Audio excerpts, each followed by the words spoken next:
নির্বাচনী প্রশিক্ষণকে ঘিরে বড় সড় অভিযোগ এবার ভোট কর্মীদের।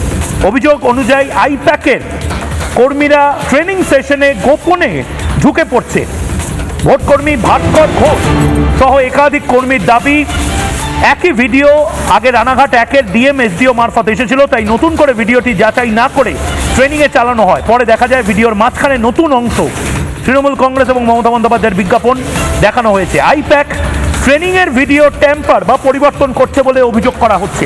যে ভিডিওটা যেটা আজকে চালানো হয়েছে, এইরকমই আরেকটা ভিডিও কিন্তু আগে ডিএম অফিস থেকে থ্রু এসডিও অফিস হয়ে বিডিও অফিসে এসেছিল, রানাঘাট এক বিডিও অফিসে।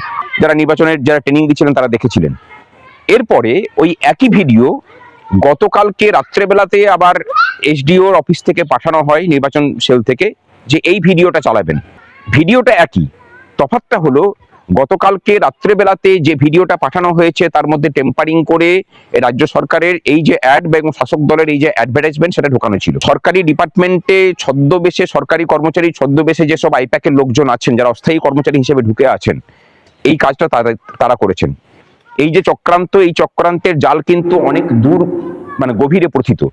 নির্বাচন কমিশনকে অনুরোধ করব যে এর যথাপযুক্ত ব্যবস্থা গ্রহণ করা শুধু নয়, যারা যারা যুক্ত তাদের বিরুদ্ধে কঠোর